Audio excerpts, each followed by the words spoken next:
Political rage is everywhere, but should your brand be taking a stance? And if so, how much? And how do you do it without alienating your audience? If you've been unsure about how to balance your marketing with the political issues that you care about, today's episode is for you.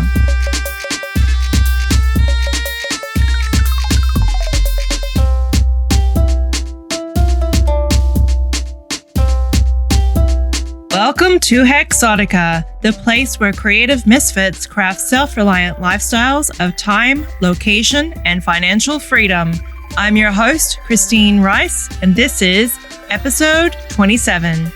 Welcome back to Hexotica's hot little world, Cygnets. It is very, very hot in Hexotica's world today. We are currently under another bushfire warning here in my little forest cottage outside of Melbourne, Australia. It's freaking hot out here.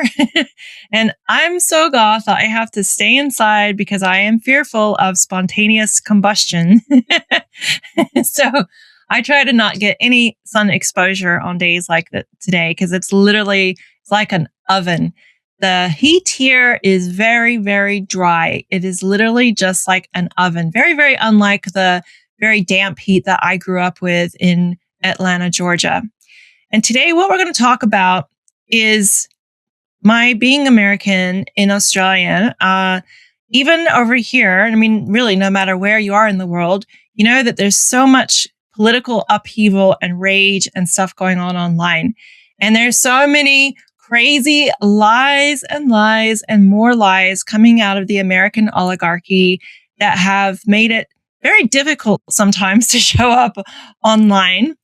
And people I see often on social media fighting, like they're fighting about whether they should say something or not, because staying silent is a strategy. And sometimes people will go after you if you don't say something. But then the people who say too much often alienate their audience, and people don't like that. It just pisses people off. So I thought today I'll come in here and tell you what I recommend as someone who was a social media manager for the past 9 years and have worked with many, many brands and navigated many, many political upheavals, news, things like the Black Lives Matter movement, when we all did the black graphics, many different times when we had to completely take down our social media posts and have to navigate what, the sensitive subjects might be online. There is a strategy that I would like to share with you today, and I'm going to give you an example of how I use this strategy within my own content. And my hope in telling you all of this is that you will be able to show up and balance out the issues that you care about in a way that strengthens your brand rather than diminishes it. Because we want your brand to be as strong as possible so that you can be as wealthy and strong with your business as possible, because we need more people like you to take people down who are running the world into the ground. Every dollar that you make is power. And so even though we are enjoying our creativity online, we're selling the things that we love, we're doing what we love, we still are here to make a living, a damn good living, if possible, and to hopefully gain back some of the power that we are losing to these maniacs, right? And as I speak today, we have some spiritual significance. We have Neptune leaving the sign of Pisces after such a long time and entering the sign of Aries. And even if you don't know much about astrology, what that means is that we are leaving a time of illusion, which is kind of like the social media era, right? Like it's a time of very like confused, kind of underwater feeling, right? And with the sign of Aries, we are entering a sign of clarity. We are regaining our sense of purpose and of our worth. So if you've been feeling a little bit more energetic or like clear lately, especially my fellow Pisceans out there, it is because there's this massive astrological shift happening at the moment. And so I thought that coming in and talking about politics and how we can navigate it online would be ideal for this new energy of Aries. So, unless you've gone into digital hibernation and you've just been avoiding social media altogether, then you may have noticed that the online space is a full on heart raging mess at the moment. And as a dual American Australian, feminist and progressive, I find that every day I'm online, I am trying really hard not to rage post or add to that toxic dumpster fire that is brewing, right?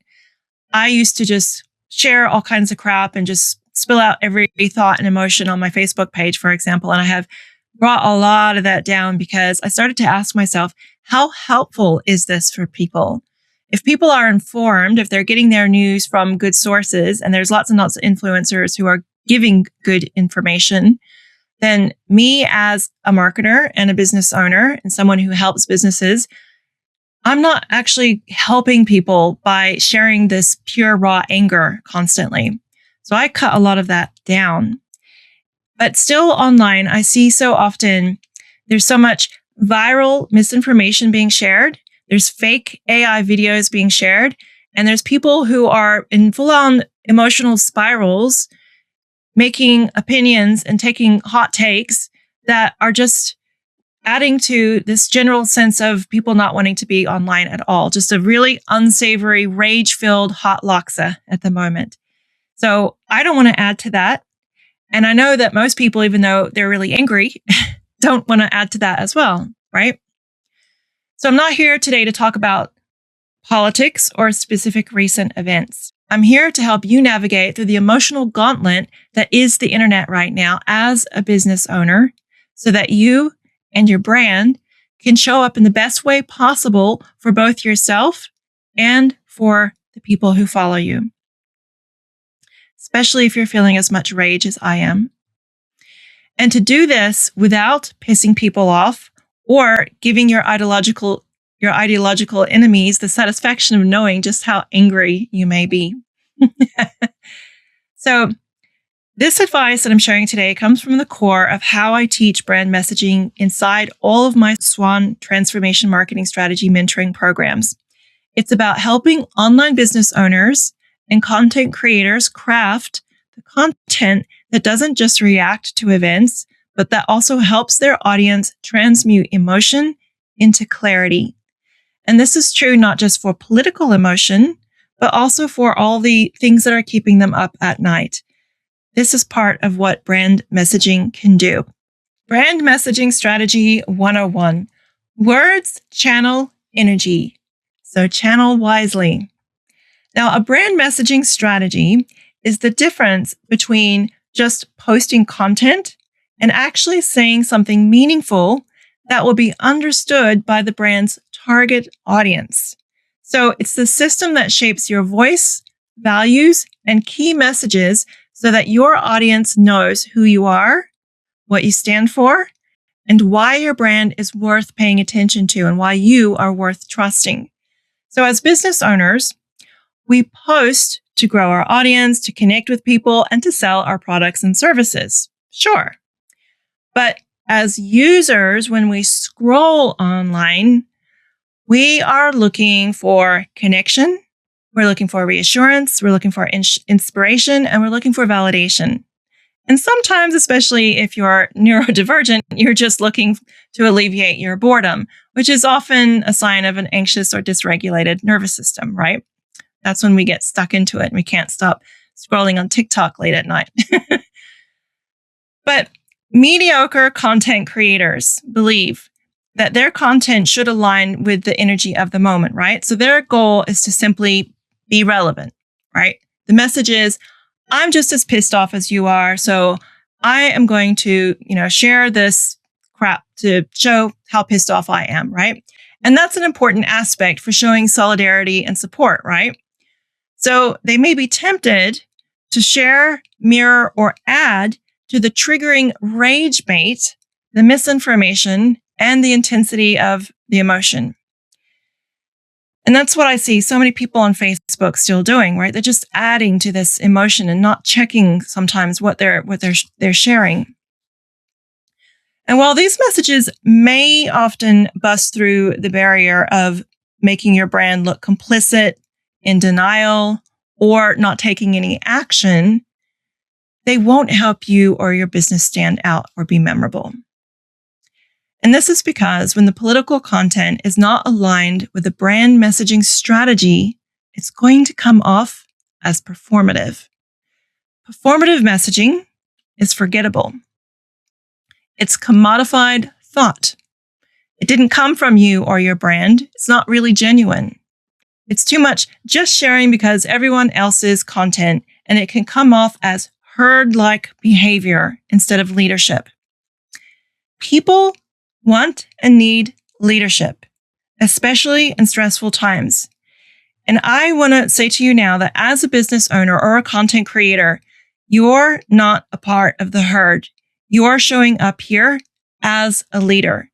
You may think that you're just here to sell products and services, but you are doing so much more than that when you are consistently showing up online. You are creating part of the atmosphere there, and you have a choice to either add to the noise and make it worse, or to take ownership and to take ownership of your feelings and your thoughts and come with some genuine new thoughts and to help lead people.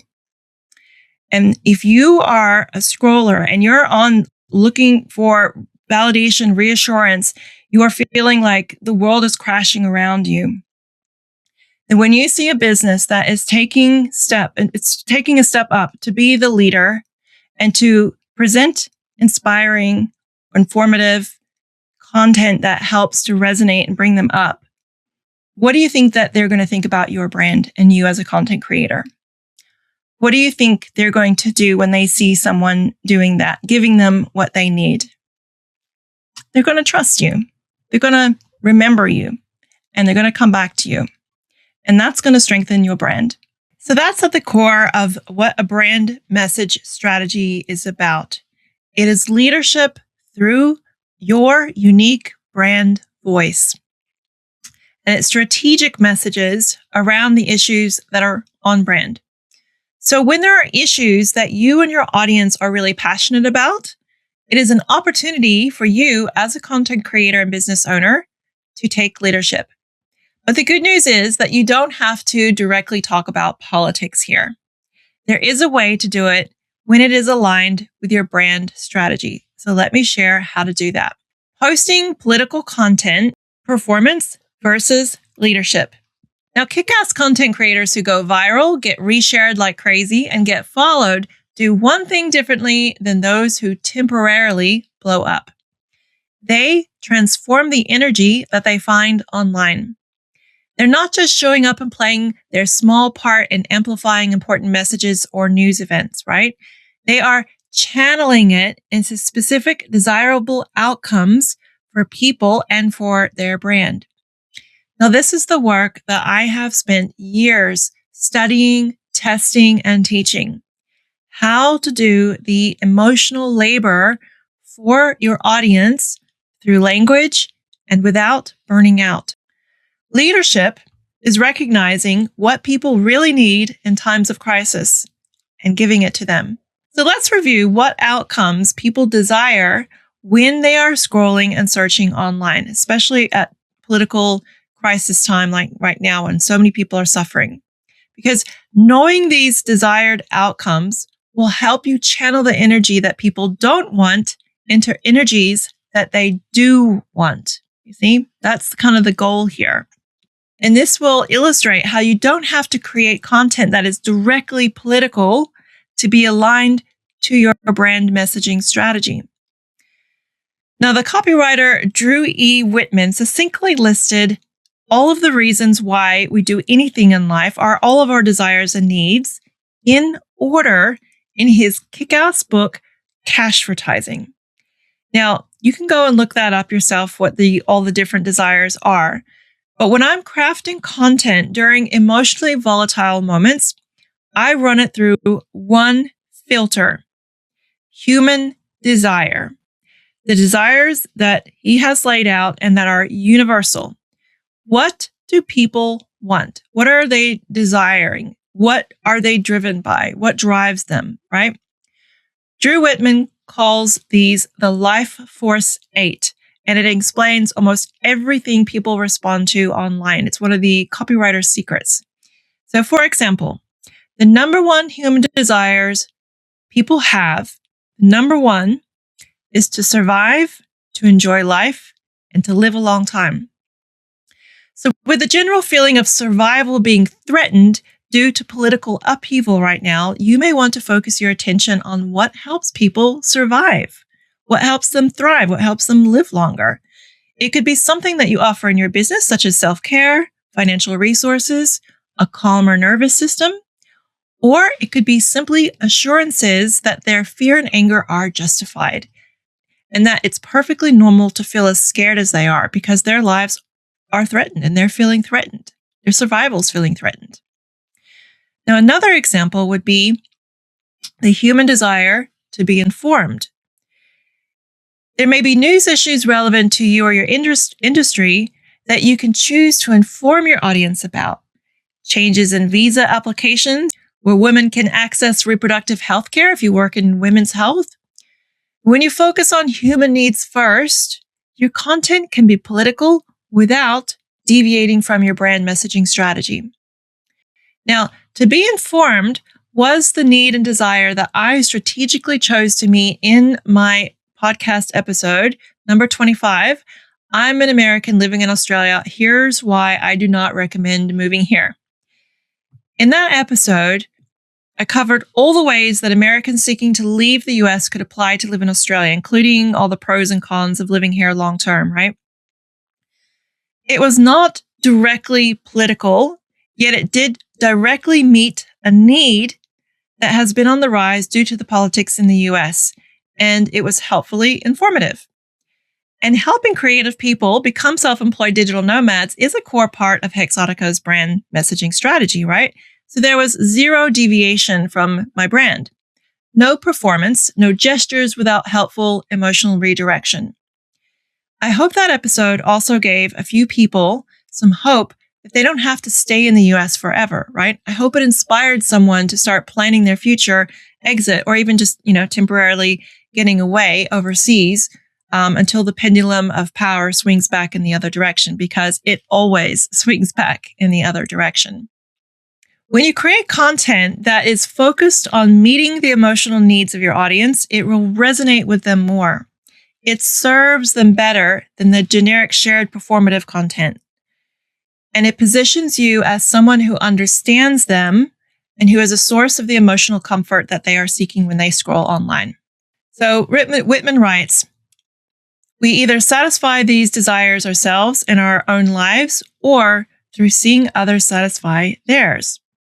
When we understand that these are the things that people are most often seeking out from each other, then it makes it easier to not only craft content that is relevant and resonates with them, but also helps satiate these needs and desires.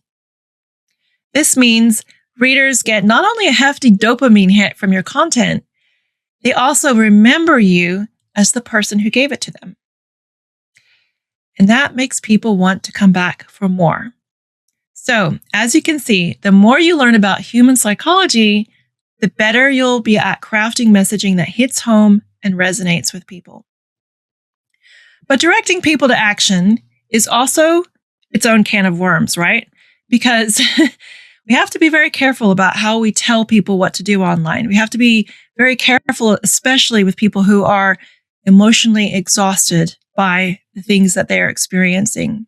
Luckily, there is a formula that you can use to help your target audience take action, and that you can use to guide them to do this without leaving you feeling like you're someone poking a stick at them like a jerk, right?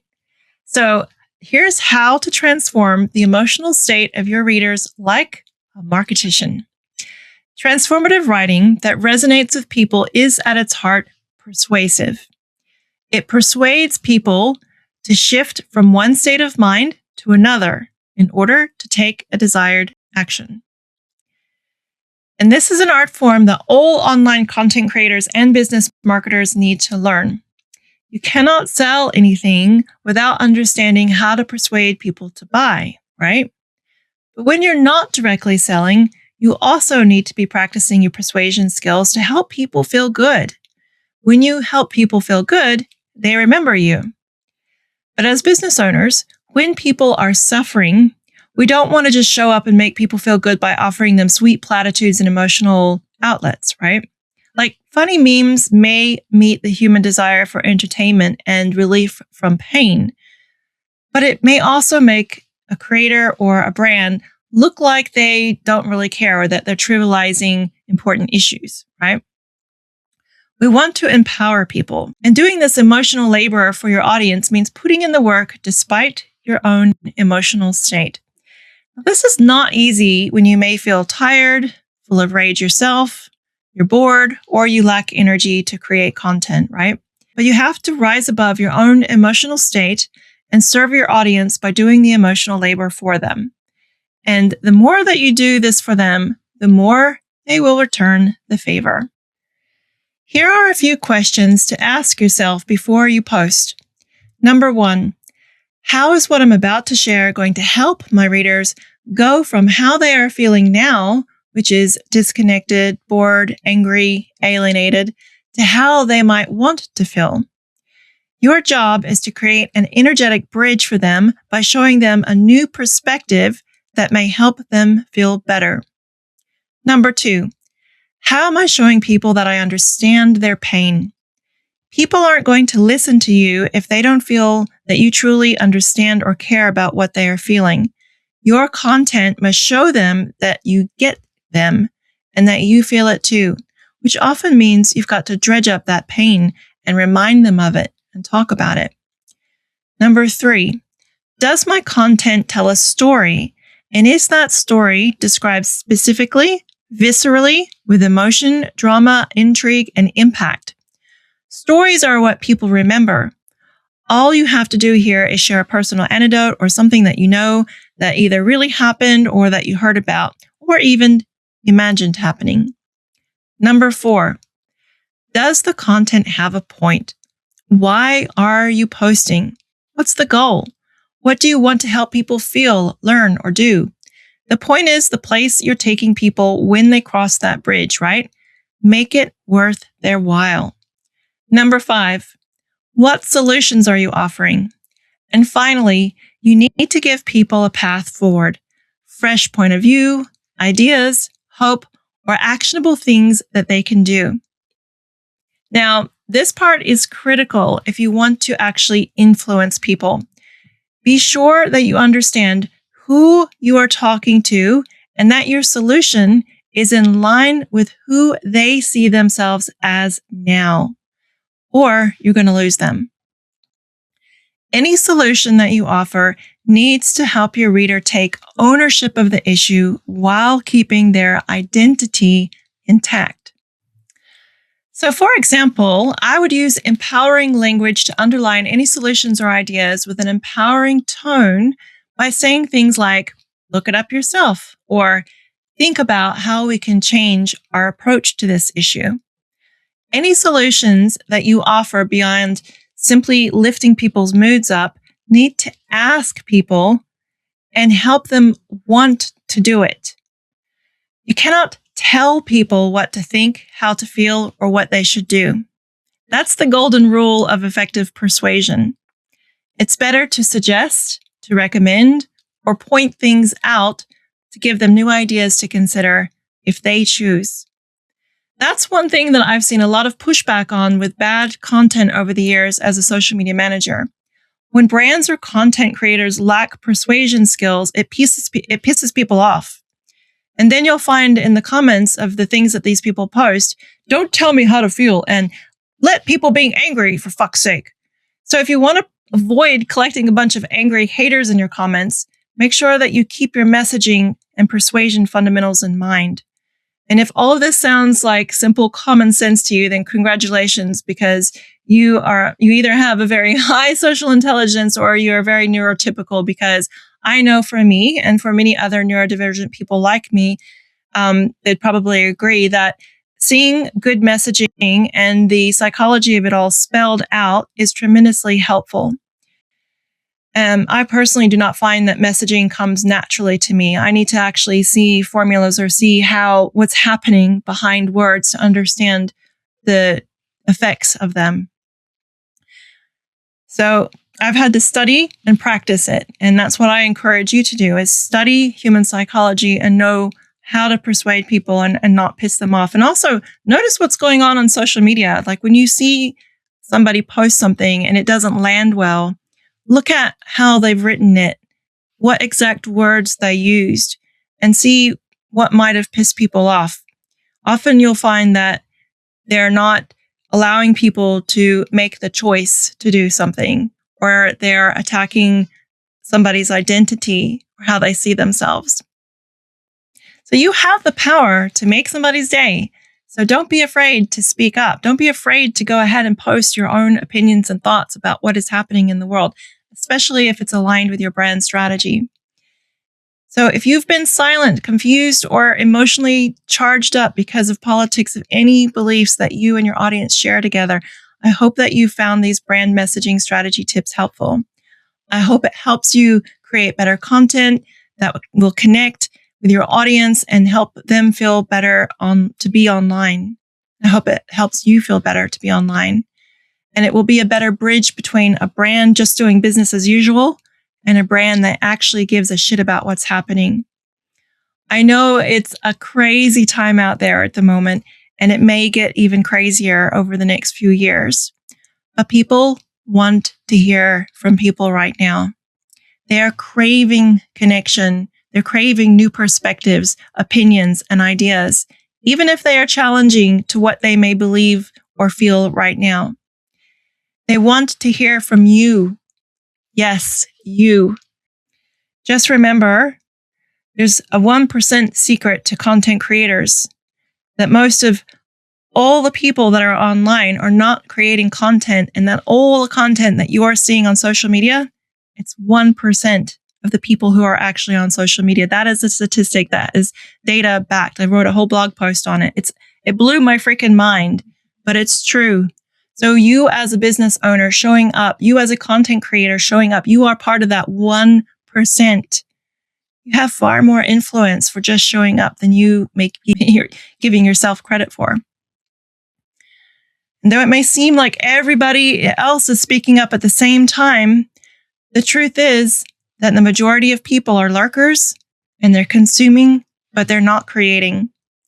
So your voice is important. Have the courage to do the emotional labor for your friends, for your family, and for your brand audience. Do it for that one stranger who might just happen to stumble upon your post at the exact time that she needed to hear exactly what you wanted to say. It may be that you're just selling the wire-wrapped witchy jewelry on Etsy, right? But if ICE is raiding your city, your emotional needs are valid, and they are most likely shared by your audience. So you can address them. Or maybe you're a tarot reader in England, but you're also concerned about what is happening overseas. We are never running our businesses in a vacuum. That is one of the most beautiful synchronicities time online can offer people. And it makes the internet a better place to be for all of us. When you speak your own mind and you have something to give people that is helpful. So don't be afraid to create the content that you know will help people right now. Your audience is waiting. All right, so if you are ready to craft your transformative brand messaging strategy, but you're listening to this thinking, well, I get the concept, but I don't trust myself to do this consistently or to figure out exactly how to do a messaging strategy, then that is exactly what I can help you with my SWAN mentorship programs. SWAN stands for S, Signature Systems, where we defined your brand's core messaging. W is for walkaway workflows, where we implement the cyclical brand marketing strategy. A is for analytical amplification, where I show you how to make data-informed decisions to do more of what is working and less of what is not. And N is for ninja networking, where we focus on nurturing your leads and existing customers to strengthen the referral and retention rate of your business. Now, there are 4 levels of the programs to meet you where you are at now in your business journey. Academy is for my noobs and for organic traffic. That's where I will teach you SEO. Executive is for automation and paid ads once you've graduated from SEO and organic. An agency is for my freelancers and service providers and for people who are ready to build the systems for outsourcing areas of their work. And finally, there is my Swan Vault, my 1-year mentorship program for women and gender diverse creatives who are ready for ongoing hands-on support and accountability. But if you're not ready for mentorship just yet, you can get a sample taste of what it's like to work with me through my Swan Audit and Treasure Map. I take a look at your online presence, what's working, what is not, and I present what I found in a PDF guide, and then we jump on a video call and one-on-one consult. And there you'll gain clarity and direction with your business and marketing, and you'll know where the gold and the treasure is buried online for you. So the Treasure Map is an entry point to work with me, and it's less than the cost of a grocery shop at Kohl's or Woolies. So if you'd like to apply for any of my Swan mentorship programs, or you'd like to get the Treasure Map, you'll find the links to each in the show notes.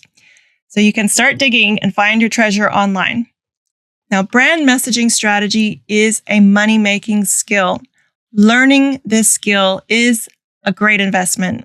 And it's a skill I teach by working directly with people who want to lead conversations online and not react to them. If you want to learn how to do this with clarity, confidence, and integrity, not just during political chaos, but always, then you can work with me directly. And I would love to help bring your business to that place. So check the links in the show notes for the applications to whichever mentorship program sounds like what you need. If you have any specific questions, feel free to reach out to me and ask me. And remember, if you leave Hex Yeah in the comments, I will find and support you. So thank you so much for listening, and I will catch you next week. Bye.